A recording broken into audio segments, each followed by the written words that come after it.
Andreas, thank you for having us. Could you introduce yourself and tell us about your brand? I'm Andreas, one of the founders of Resettler. This project started about 3 years ago when the Swiss Climbing Association was asking for more sustainable material future, and I saw that there's not much going on until then, so I decided to go on that path myself and look for solutions. And here we are with our first commercially available set of footholds, like 60 footholds, and one set of 33 normal climbing holds, like open-handed jogs, pinches, so you can set in a commercial setting. And the main thing we're talking about is, of course, the ecological footprint. So it's plastic-free. There's 0% plastics or fossils. It's mainly sand, and that's why we're showing sand back there. And it's bound by a 100% natural binder or a resin. That is 0% plastic in there. But the main point I like to speak about with users is the fact that it doesn't abrade, it doesn't polish. So it's really impossible to polish these. Even like the worst smearing footholds, they will stay sticky because it's mainly the quartz sand particles that you stay in contact with.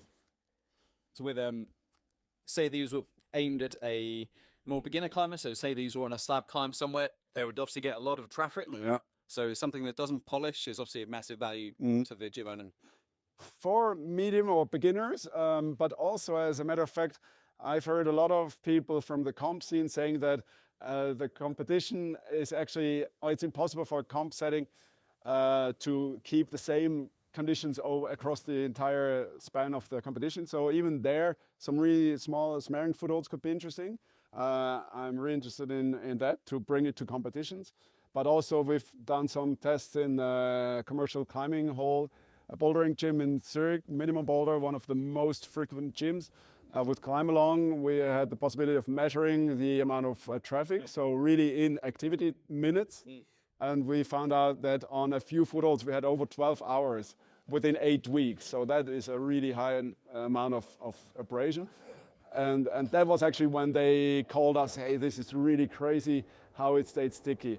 And they weren't at the beginning so convinced of, is it actually, what problems are you solving with the eco story? So we found out what really freaked them out, or in a positive sense, was, hey, this is impossible to polish. So we had a direct comparison with a number. You could say, okay, 12 hours here. Let's take another route with 12 hours activity time and compare how the footholds reacted, and ours stayed fresh. I mean, it's clear because all you would do with heavy beating is you take away, let's say, 1 or 2 layers of these 0.3 millimeter quartz particles, and so you will always have a fresh layer of dry particle. So you have kind of a positive texture that you are in contact with. It's amazing. What's next for the brand? How are you hoping to develop this concept of material?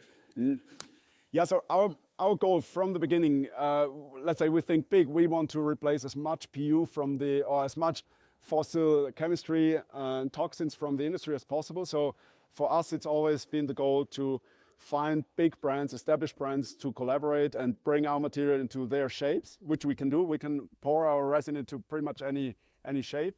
That's the long-term vision. And in short, we try to achieve that by introducing our own, let's say, footholds is really where the beating takes place, and an attractive set of commercial holds. So that's a small start, but it's enough to enter doors. And then once the material is, or people get convinced by the material, our goal is to increase our own collection. But really, at the same time, have all these discussions and trials with established brands. So we're doing this in parallel. With talking about price-wise, is there parity between existing materials and your material, like per kilo, for example? Yes, per kilo, we're right now, that just before actually scaling, we're about 20% more expensive just on the kilo material. But you may know that the material cost is just one of many factors into the production and thus of the final price. So we can offer the same pricing, competitive pricing as with any, like this foothold set is 60 footholds at 360 euros. I guess that's even a competitive price for a high-end PU set, which would probably polish within a fraction of the time that these stay fresh. So I don't even want to sell them respecting that factor of more lifetime, because I want to compare it to the price of a current set, and that's what we can do.